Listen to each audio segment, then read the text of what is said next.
Good morning, good afternoon, and good evening to all our attendees across the globe. My name is Silva Kachigyan, and I am a board member of the Armenian International Women's Association. And on their behalf, I welcome you to this virtual event where we share with you insight into current issues that are of concern and relative to our lives. Now, we'd love to hear from you, so please use the chat and the Q&A to connect and communicate with us during this entire session. The month of March celebrates women's history. And the month of March also celebrates the 30th anniversary of AIWA's founding by three committed women of vision with grit, who are on a mission to connect and elevate Armenian women globally. Now, over the past 30 years, AIWA has grown to support women in Armenia and the diaspora to achieve equal opportunities through education, health and wellness, and publications. And to ensure that Armenian women are accurately portrayed and to promote their equal role in communities and audiences throughout the diaspora and Armenia, AIWA joined the United Nations Economic and Social Council in 1996. Since then, we proudly have representation at the United Nations NGO Commission on the Status of Women, the CSW, where we host panels and discussions as part of the NGO CSW. With International Women's Day around the corner, it is appropriate to note that across the globe, there are iconic women groundbreakers who push boundaries, force change, and break records. One such woman is our guest today. She is a woman in government who has challenged the norm as the first and youngest woman to lead a group of perhaps 450, if not more, people during the most severe current crisis in the history of aviation due to the pandemic. And she is the Director General of the Civil Aviation Authority of the Republic of Armenia. She is Tatevik Revazyan. Welcome, Tatevik, on your screen. Thank you so much. And moderating today's event is AIWA member and one of our UN representatives, Emma Arakelyan, who is a management and consulting executive, and she is the CEO and founder of Orion World Innovations, LLC. Welcome to you both to AIWA and to this event. And Emma, the virtual podium is now yours. Thank you very much, Silva, and welcome everyone to this very unique session we have. And in a very historic moment, we are talking to someone who has a crucial and very important role in the country, in our country, Armenia. Tatevik, welcome. Thank you so much for being with us today. And we are going to have a conversation about Tatevik. This is a prerequisite conversation, introduction of her to prepare for the later in the month big session that we have with the two other women. So today is Tatevik's time. We're going to talk about her as a person, her as a woman, her as a leader and a thought leader for this industry. Before I go to Tatevik, quickly to say that it has become more and more common for women to be elected as leaders of nations and or in executive roles. However, the number is not that high. So as of 1960 to 2021, only 58 countries actually had a woman executive in the government positions. We may think the number was high, but as of today, only 15 to 17 leaders are in president or very top positions in countries. So this interview is one way to say how we can increase that number. What is that Tatevik has done to get there? And as a matter of fact, not only get there, to be able to sustain that position, be in a decision-making role. So this is gonna be an interview, not only how she got there, but also how she maintains it, and also how she's bringing other women to follow this kind of a amazing career, at the same time, very difficult career. So Tatevik, welcome again. As Silva said, you are the youngest Director General of Civil Aviation Authority in the world, first female in Armenia, leading through historic times of a pandemic which paralyzed the aviation sector globally, not only in Armenia. The war in Armenia and Artsakh just recent last year. And I'm going to mention it, and a recent incident that has become really not unexpected, as if your plate wasn't full. We also had an incident on February 20th, so we may have some questions from audience about that too. On that note, let's start. Tatevik, welcome. Everybody, welcome. Let's see, how did she make it and how she's making it and what is her next step to keep it the world with women who can make decisions and who can make the world as a better place to live.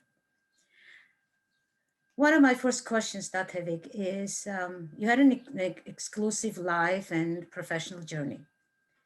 My question is, how did you come to this business? What happened? Well, actually, I think my story is very similar to a lot of people's story, of people working in aviation worldwide. I grew up very close to the airport, so I saw airplanes landing and taking off every single day right above our house. So it was a very natural step for me. Basically, the city that I lived in, a major part of them actually works at the airport. So growing up next to Copenhagen Airport, growing up in Denmark, it seemed like a natural way. When I was 15 years old, I clearly recall that I would go to the airport with my friend and dream about destinations we would fly to.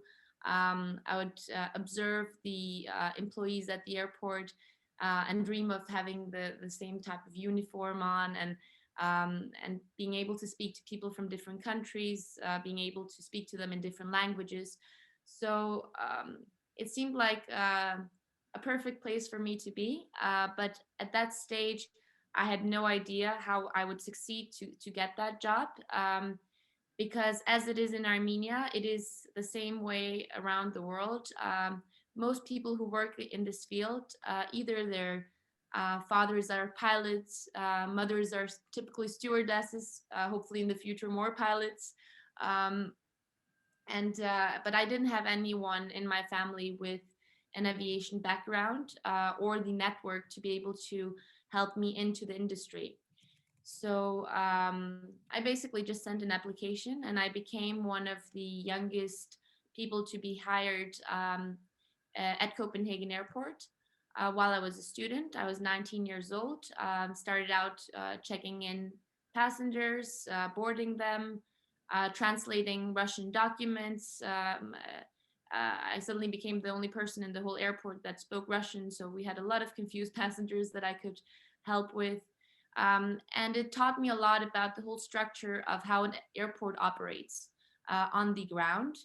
And it taught me a lot about what challenges passengers are experiencing during their journeys. And also it taught me how important it is to have empathy, because whenever I had colleagues who would be very cold towards passengers, you would see the reaction was really bad. And I was told, just when you get this job, you should expect people will shout at you. But at the end of the day, I realized, no, not a lot of people are shouting, despite that they're sometimes having some of their biggest challenges, missing a flight to a funeral and so on, because a lot actually depends on your approach and whether you can connect with people around you. And here, it had a huge impact on me, because I also had a chance to speak to business people, mainly, unfortunately, men traveling on business trips, having several passports. And I was like thinking, one day I'm going to be this person who has several passports and traveling around the world on business trips, and learning and bringing growth to. And actually, very early on, I constantly had Armenia in my mind. So how can I use my future and my career development on having a positive impact on Armenia? Thank you. Well, that is going to help me to start a discussion about, you have double master's degree in management of innovation and business development and international management from Stockholm School of Economics and Copenhagen Business School.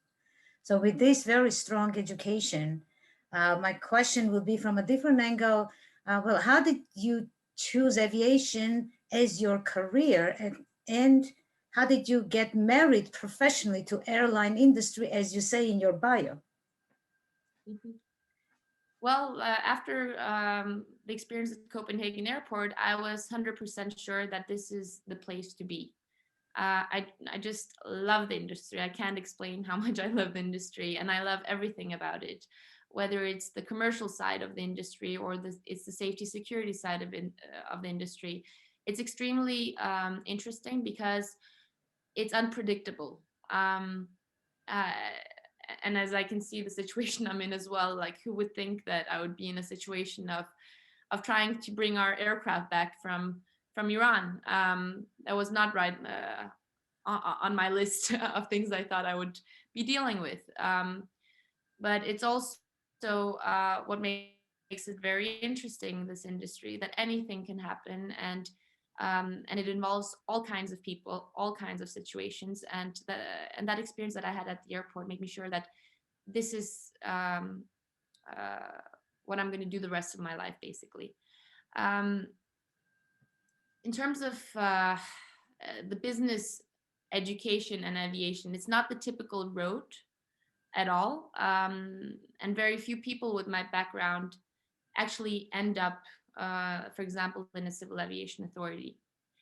However, I actually think that it benefits, because typically when you have technical people in management positions, it creates completely other challenges.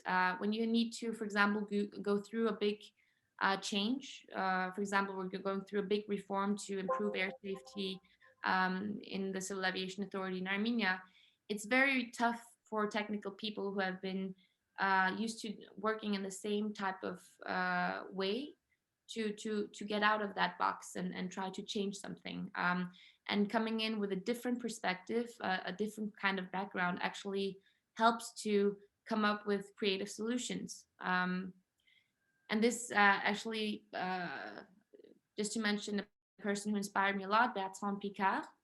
At our graduation speech, Bertrand Piccard is the person who invented the first solar plane that circumvented Earth only using solar energy. And nobody believed he would be able to do it. And one of the main things he mentioned was that when you're part of the system, it's very hard to change the system. So the last people who supported him in inventing this aircraft was actually aviation people. It was everyone else who were supportive, who believed in him. No one in aviation believed he could do it. So those things inspire me a lot to push myself to think out of the box, to push our team to think out of the box and come up with some creative solutions. So I'm hearing that Bertrand Piccard was the person who made the impact on your decision making, that things can be done. He proved many people that impossible can be also a reality. Looks like with that mentality of everything can be done, is that something that helped you to actually take the position when you were offered to become the leader of the aviation in Armenia? That's for sure. Yeah. And from day one, saying yes to this position, I've had people telling me, you won't make it, you won't be able to reach your goals, and basically just not believing in me. And having a person like him inspire me helps a lot, because I expected to have this type of challenge and rejection, and therefore it actually has quite an interesting impact on me. As soon as people don't believe in me, I even become stronger, and I even prove more. So I even want to thank those people for not believing in me, because it helps me even reach higher goals than what I would have set for myself, maybe. Well, a part of this interview is to really learn more about you as a person. So as the world is changing, technology, politics, we have more disruption, innovation. Pandemic was a gift to us in 2020, and a recent war in the country. My question would be to you, what has changed since last year? Because last year was such a difficult and different year compared to others. What has changed in your approach and thinking how to proceed or how to make it in your career and in your family? In general, I'm a very positive thinking person, and that helps me quite a lot. So even in the biggest challenges, I try to see the positive side of the story. What can we learn from this? How can we use this in the right way? So, for example, as it was shared very much in the media, I was able to attract quite a lot of growth in terms of new routes to the country, which would have had a huge impact. I mean, almost tripling to Europe, having huge growth on flights to different cities in Russia. So 2020 was supposed to be basically the best year for Armenian aviation. And then suddenly you realize with a pandemic, who would have imagined such something that could impact aviation in this degree? No one could. So it's the positivity that actually helped me to go through this, because of course it was a personal feeling of not failure, but disappointment, because you do all this work and suddenly you reach your goals, you prove everyone wrong, nobody believed that you could do this, and you do it, and then suddenly you don't see the fruits of it because of a pandemic happening globally. But it also made me think, okay, if this is the situation, great. Then we need to do something even better. Any crisis is an opportunity to create something better that you didn't think was possible. So, for example, when I was hired, everyone talked about the importance of creating a national airline in Armenia. And I was the one challenging this thought, because I mean, there are so many failed airlines, governments losing so much money on investing in national airlines, trying to manage airlines as governments as well. So not that I was against the thought of a national airline, I was against the thought of the government putting immense amount of money into that, because it's a risky business to be in. However, for example, with the pandemic, I started seeing opportunities in this, because if we were 10 steps behind, I mean, all these huge airlines, close to impossible to compete with them. We are now in a situation where everyone is in a bad situation. And actually countries who have big airlines are losing huge amount of money every single day. So it's harder for them to sustain their business than actually using this crisis to start something new and interesting. So that was my focus. And so basically I've spent my time on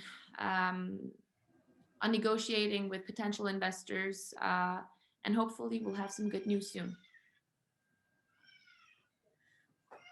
Well, that helps me to lead with another question that I would ask is about, what is the one big projects that you planned, and give us some perspective of how you made it successful. So what is the most impactful thing that you've done that you would highlight on this conversation?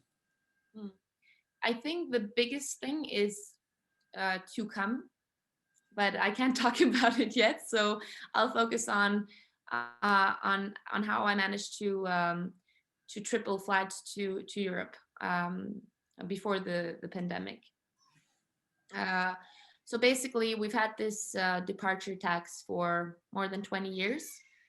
And people thought that this tax is gone. But what actually happened was, before, people were paying cash at the airport before their travels.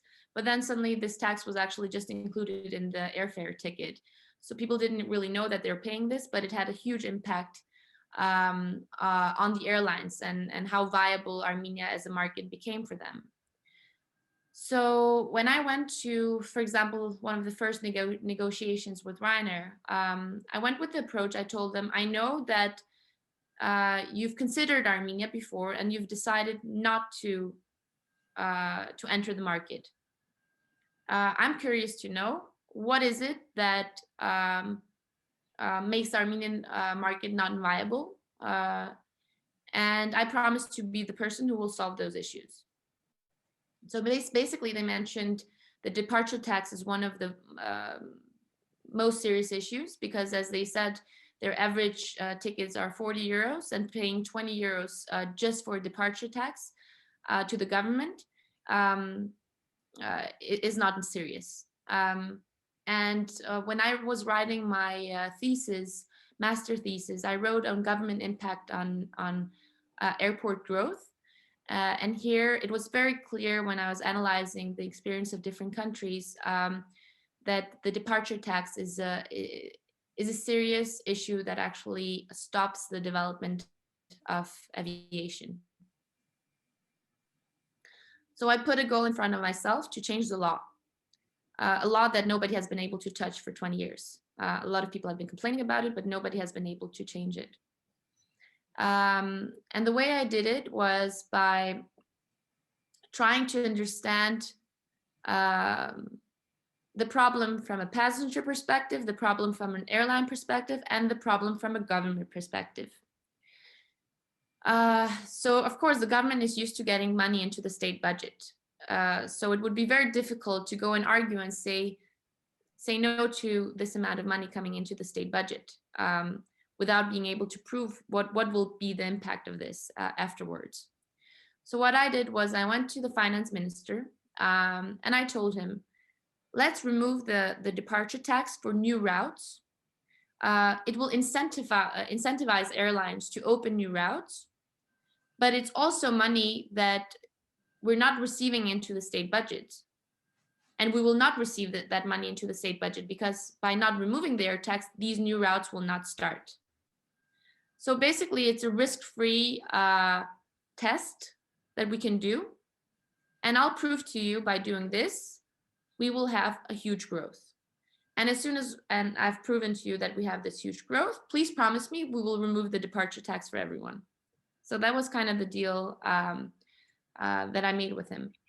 And he agreed, and we changed the law. And it did have, I mean, we didn't see the fruit of it, people didn't end up flying many of those routes, but the routes were already published and the sales were about to start. So we know that this approach was the correct approach. So I think that is one of the major things and I think we changed the law within 3 months or so. And just changing a law typically takes a very, very long time. Tatevik, I'm sure that was not the only one, but that sounds challenging all the norms, challenging all the existing culture, thought process, thought leadership. If I may then take this, what you just shared with us, what would you tell our young generation, especially women who are still hungry for growth and their careers to build up or maybe even change? How did you deal with men world actually dominated in this space, in this industry still, and you're one of the only rare women in that kind of a position? What would you tell our young generation, that's millennial generation Z, upcoming alpha generation, in 10 years, they're going to be in the workforce, where they're very extremely concerned about the environmental issues, inequality, racism? What would be your advice, given how you challenge the norm? What kind of leaders we need to have? Especially, what would you say to women to become that leader? Let's start by your last question in terms of what I would say to women. Not focus on being a woman. Whenever I've gone through this career path, I realized thinking back that I never think of myself being a woman or a male or anything. I just think of what do I love, what's my purpose, what's my goal, and I just go for it. And I'm also not the type of person who also thinks, oh, I'm a woman and therefore I'm obliged to get this opportunity. No, it should be an even competition on fair grounds. If you're better than your counterpart, you get the position. It doesn't matter whether you're a woman or a man. And very often we as women limit ourselves. So maybe the person in front of us don't even consider any limitations of you being a woman, and then you put limitations upon yourself, and that's very sad. I can give an example. I was currently having a very interesting discussion with one of the most inspiring leaders in the world of aviation, and the story I can't share so much about yet, but I proudly told him, oh, we have our first female pilot in Armenia. And his answer to that was, so what? Because he was like, we already have had female pilots for a long time in our airline. And I just realized, like, why did I put so much focus? Yes, it's very good that we have our first female pilot, but it's actually not special. We should have more. So that was quite an interesting reaction and a male reaction. That was very inspiring for me. In terms of just young people in general, I think it's very important to have a purpose that is above yourself. Because when you have a goal that's above yourself, you are not selfish when you make decisions. And therefore, I think you can make better decisions for the world when you don't think of yourself. And this is something I've experienced so much in my work. I mean, there were so many decisions I could have made differently if I had my own interests, and not the interests of, for example, Armenia. There's so many areas where I could have made very, very bad decisions. So thinking above yourself and so on. And actually, if we go back to when I made the decision to take this job, people were telling me, you're crazy. Why are you doing this? Because I was in a very good situation. I had convinced an aviation tech company to start up in Armenia. I had an amazing team of developers. We're working on a huge project for Emirates Airlines. And it was an environment I just loved. Young people, tech, forward-thinking people. I mean, you couldn't feel any difference of being in Armenia and San Francisco and Copenhagen or elsewhere in the world. So I was really enjoying that job, and it was a big achievement for me to convince this company to start an office in Armenia. And I had a salary of $9,400 in Armenia, so I could just live the life, and I was traveling all the time and being in the aviation industry, constantly getting business class tickets from A to B, and on vacation I could travel free of charge wherever I wanted, with my family, with my friends. I mean, better conditions wouldn't be possible. And then I get offered this role of a salary. I don't even know my salary. I think it's around $400.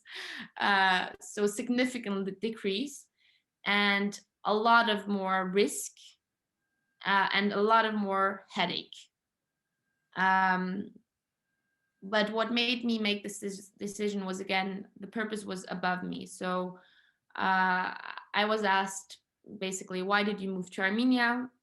And my answer was, I want to develop the aviation sector. And the answer I got, well, you're getting the #1 chance to be able to have an impact. So you shouldn't say no to such an opportunity.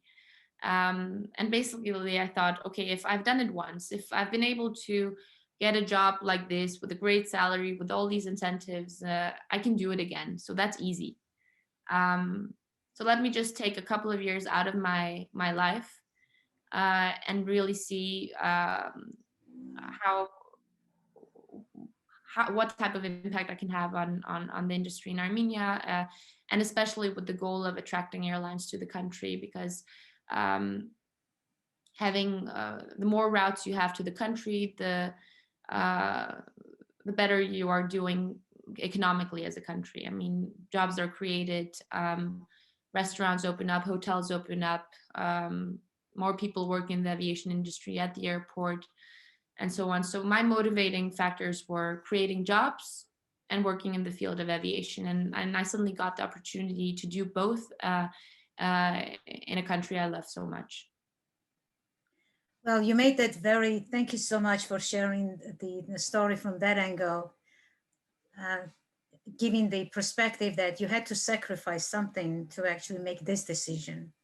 Now, it looks like you made a very difficult but very impactful decision for the country, for the future, knowing that you can do or you can bring something more because you're prepared, or at least you're going to really try to change the norms or to make a difference. Coming from from Denmark and from your education in the different countries, you kind of saw more, and you knew you can bring more.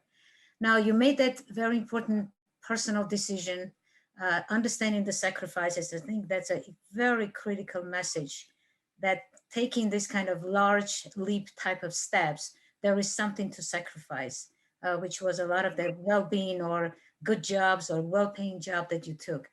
Now, let's take that decision-making to now next level, which is how do you make decision and how you make an impact during decision-making in the government? Being annoying enough. Okay, well, I like that. So tell us more. So basically, growing up in Denmark, for me, it's very natural that I really don't care about hierarchy.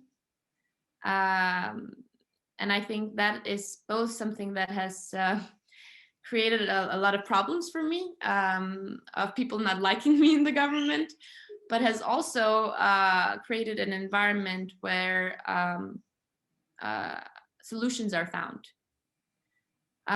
Basically, I've noticed, because I'm a private sector person, you know, and especially coming from background, the last job I had was a Silicon Valley based startup where things just move fast. I mean, I remember with my manager, whenever we were making decisions, he would spend 5 minutes making a decision. If it was a very, very difficult decision, we would maximum have a 15 to 30 minute conversation, because there was not time. There was so much focus on efficiency.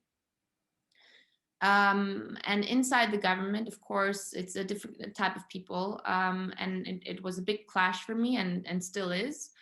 And people are not used to a young person, female as well, and maybe in a lower position, to go against the norm, or just to be direct. If I could see that, or if I can see that things are not being done and people are not doing what they promised, or they're not solving any issues and they're just talking, I am honest and I tell them that.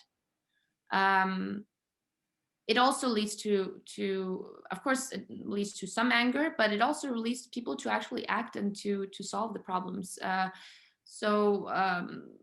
if I see that someone above me can't solve the issue, I don't mind going above him or going above the other person until I fix the issue.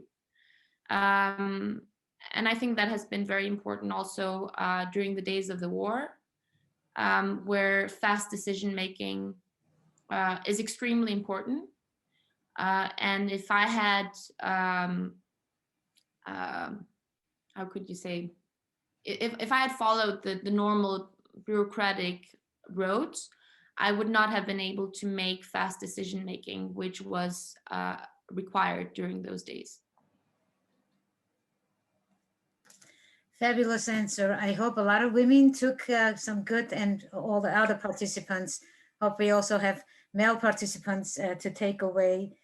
Making decisions fast is probably the foundation of this fast-moving world around us, and every time, every moment actually is impacting the changing the norms and bringing a better solutions to the society or to the world or to the government or to our people. If I may say, from the personal life perspective, so you just became a young mother with a beautiful baby girl, and you have family, and you have this very tough job, and of course all the complications in the country. The government is in a very much turmoil right now, politically and economically. How do you combine these things? Like, a lot of women may ask, like, how do you do that all together? Actually, I want to thank COVID. COVID has been very helpful. For example, before COVID-19, there were so many meetings abroad. The most simple meetings would need to go to Paris, to Brussels to attend. And it was very important because if you didn't go, your country wouldn't be represented. But due to COVID, everything went online. So I'm basically attending all these meetings with my baby on my lap, and it works really fine. In the day-to-day, we've structured the day in a way where we do online calls the first part of the day, and then I go to the office, and whatever needs to be done in terms of signing papers and having meetings where we need to make deeper decision making, where we need more face-to-face contact, we do that, and it works. I think the problem with all that is that I work all the time, so there's no distinction between being at work and being at home. It's just work 24/7, and that can be a bit tough. And I'm actually not even sure how I'm doing it while I'm dealing with the baby and with all the challenges going on in our field. I'm also educating myself, continuing to educate myself. So right now I'm on a very intensive 3 months course in aviation security. It's a part where I could see that our team needs support. And I understood that that I need to dig in deeper into those topics myself. So I, for example, just did an exam today. In 2 days, I have another exam. And 3 days ago, I had another exam, all while I'm dealing with this. So basically, at nighttime, while the baby is sleeping, I'm studying. Then I'm working while having the baby on the lap first part of the day, and then going to work and having all the key meetings there as well. So it's challenging, but it's possible. And I can only do that because I love my job. I mean, if I felt that this was a job, I would probably not be able to do it. But because it's so much part of the purpose of my life, therefore, I don't feel I'm working. I'm very tired, but I don't feel I'm working.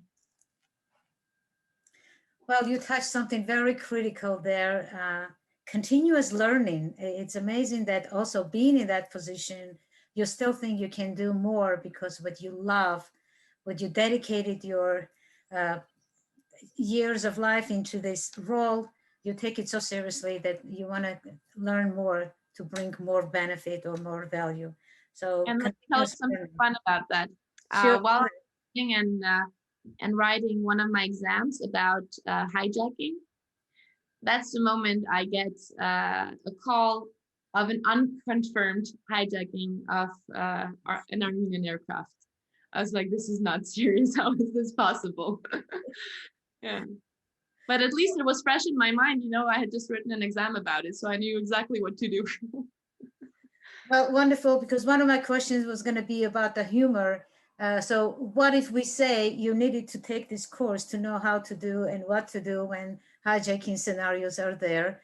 And then you thank the course material. And on that note, I have one more question, and we will wrap it up, and then we'll open up for questions from the audience.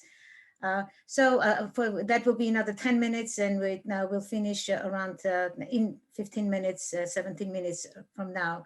So Tatevik, question about humor. How important it was, because you're in such a serious conditions.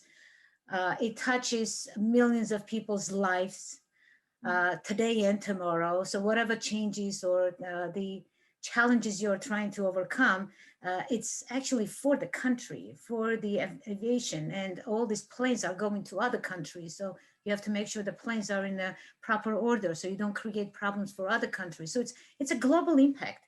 You are touching 8 billion people's lives every time you make a decision. Now it's tough. How important you think humor is in this kind of role that you have, in this kind of environment that you are in?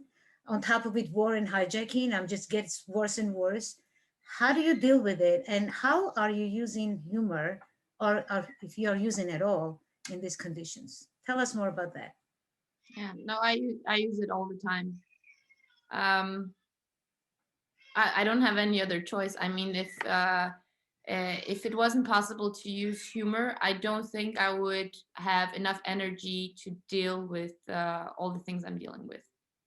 So inside the team as well, I mean, we take everything very seriously. Of course, we're facing serious situations, we're facing serious decision making, and when we are making those decisions, of course, we're not laughing. However, there are certain moments where we laugh as a team, because we need that. We need that energy. We're all human beings. Although in the media, it seems like we're not human beings. We don't need vacation. We don't need time with our family. We don't need to breastfeed our baby while working 24/7 inside the office, sleeping on a mattress. But, you know, it's essential to be able to take it with humor. Otherwise, I think we would become depressed and not be able to achieve anything. Well, that's such a very important advice to all of us, that humor is going to help to relieve the stress, not only for you, but for your team, people around you, and be able to get that continuous energy, as you said. I actually love the connection with energy. Mm. Thank you so much, Tatevik. We are at the 1:15 time, exactly where we plan to open up for questions from the audience. I do see a lot of commentary that people shared. So thank you everyone for encouragement to Tatevik. Well done, adorable. That continuous success and learning is to get more cross and more interferences. So thank you so much for all these encouragements. And Tatevik, we're going to make sure that you see all of this. People will just say, "I love hearing this." It's so inspirational to see from only a 33-year-old young woman dealing with this kind of world-class tough situations. On that note, thank you so much, Tatevik. So we open up for questions. I see again a lot of commentary, amazing accomplishments. So I have a question from Alice Petrosyan. How do you see in the near future for Armenia? What is the near future for Armenia? That's a very good question. And I think a question I haven't thought deeply enough yet, because I'm constantly dealing with one crisis to the other. So I don't even have enough time to reflect on one crisis until the next crisis happens and the third crisis happens. And this question is very important and needs time for reflection. As I mentioned, I'm a positive spirit. So even in the worst case scenario, I believe that good things will come. I think it will take time. because getting through the impacts of war and COVID-19, those are not minor issues. And we're a country that already had huge challenges before all this happened. So the impact of the war and COVID-19 will be bigger on us than many other countries.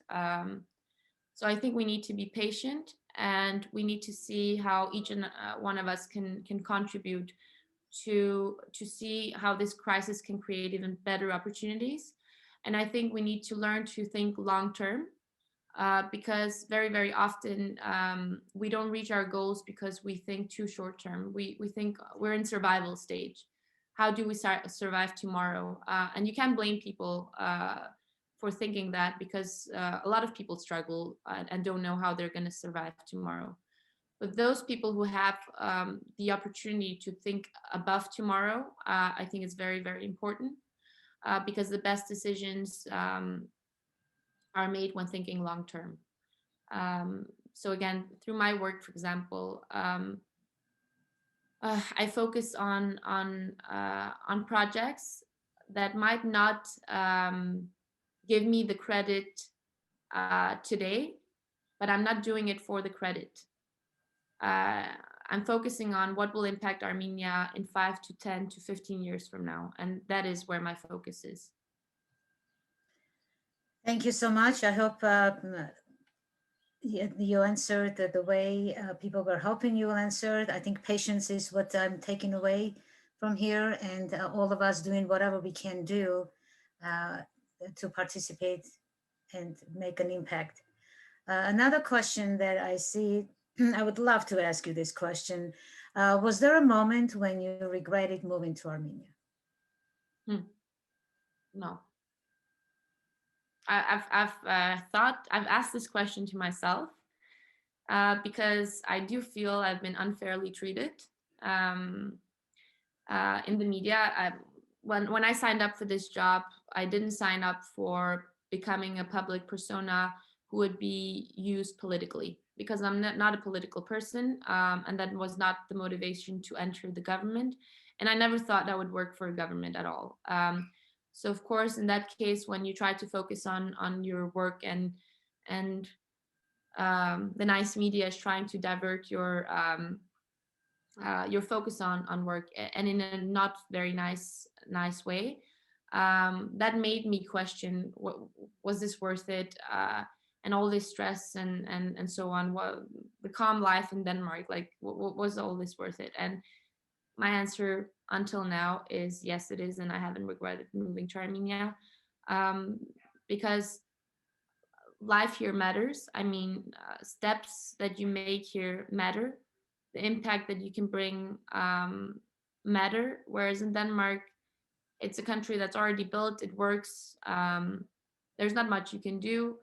And despite growing up there, I feel much more connected to my Armenianness. And I feel more responsible towards having a positive impact in Armenia than in Denmark. I'll be honest with that. Well said. So the questions are coming as if they are piling up in a nice way that it becomes like a story. So another question is, how do you deal with, I'm going to use the exact word that Karen said, how do you deal with machismo spirit, not just in your job, but throughout the country in Armenia? Like, there is this man kind of dominated thinking. How do you deal with that in general, not job related only?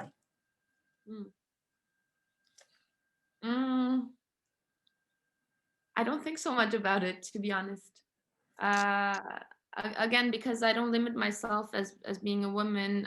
I just focus on the goal, and I don't care what I need to do, which doors I need to break to reach that goal. So I'm sure there's a lot of it around me, but I don't notice it. And I think that helped me quite a lot. That's a very strong advice to many women, actually globally, not just only in Armenia, is that act as a professional, forgetting that you're a woman.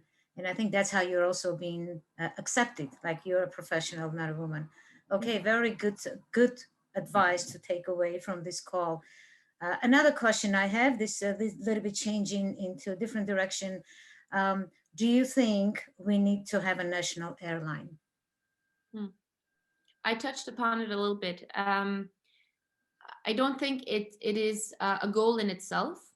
I think under certain conditions, yes. Under certain conditions, no. If we're going to have an airline where the government is going to spend enormous amount of money, especially in a situation where we're not Singapore, we're Armenia, and we're having all the economic challenges we're having, and making a decision of a risky investment is not viable.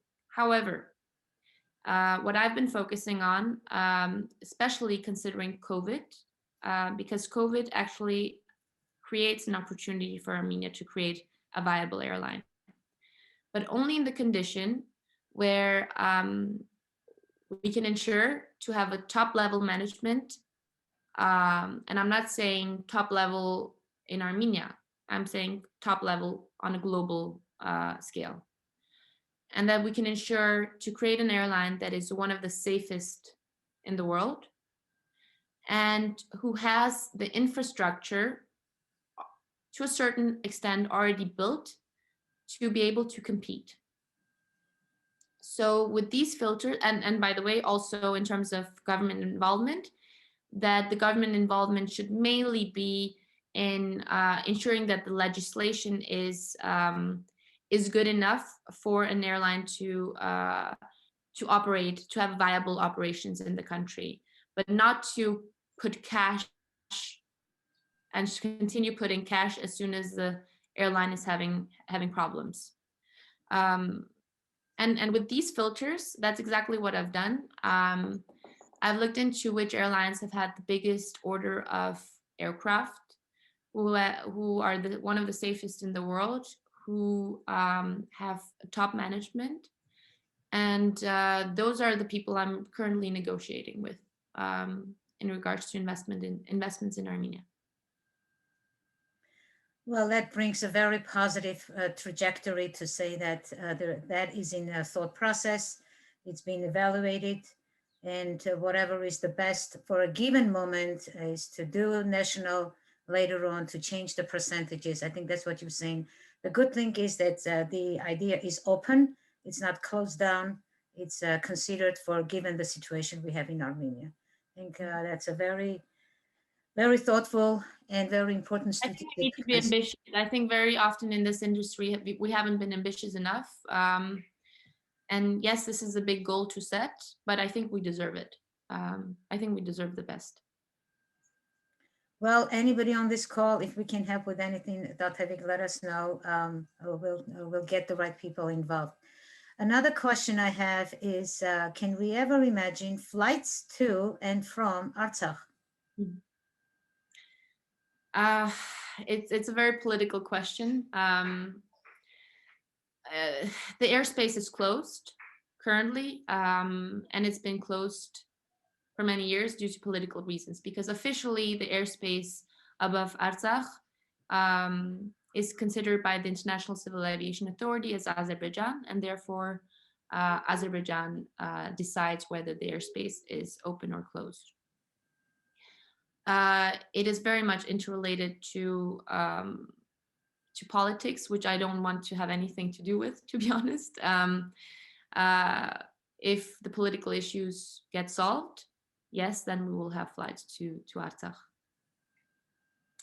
Thank you. Another question about the inspirations for higher leadership roles for you in the government, and what is your next step? What are you preparing for? The government, no. When I entered this position, it wasn't because I had an aspiring to have a high position in the government or to have higher position in the government. For me, my focus is to do whatever I love to do. And it's of less importance of how high the position is. And therefore, I could also imagine myself in a lower position because I want to be there, be where I can have the biggest impact. And if I can have the biggest impact in a lower position, I will gladly take that position. So I'm not so much focused on the levels. But in the government, no. Again, in terms of impact, I want to stay in the aviation world. So there's no other position in the government that deals with aviation. So naturally, after this position, there's nothing else to do in the government. It would be, I think, a private sector initiative, or maybe a private public one. Well, very inspiring. There are so many people saying that how inspiring and adorable this whole situation is. This story of yours. You're still there. You're still trying to fight what you have the belief in for future. One more question, and I'm going to pass it on to Silva. Question I have is about the hijacked plane that was on February 20th. It looks like it's not a confirmed hijack, though. Okay, well, good, because that's what the news is saying. What would you say? Now I'm going to have the question like this. What would you say about the incident, whatever you want to call it? I would say it's a very, very serious incident, and we are doing a very deep investigation around it. And if you've noticed, I haven't spoken in the media about the incident because we need to understand that any information that is published can be an obstacle to our investigations. So we need to be very, very careful with this, especially because it's not only an Armenia issue, it's actually a global issue. It involves many, many countries. And it is the collaborations of individuals in several countries which has enabled such a situation to happen.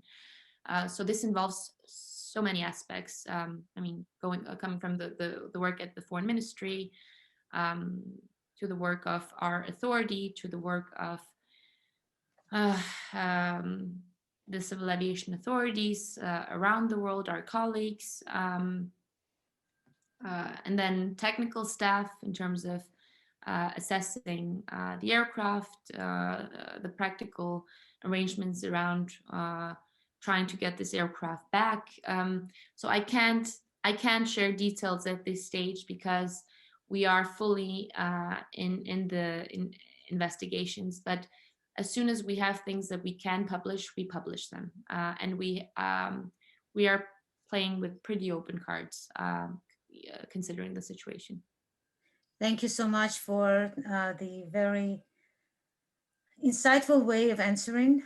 We'll check the news, we'll follow the news. If anything, we can come to you and say follow official news, because there are so many people who claims to be experts in aviation who talk all the day in the media, and it's a pity because it's such an important investigation, and they are actually part of harming the investigation by doing false claims.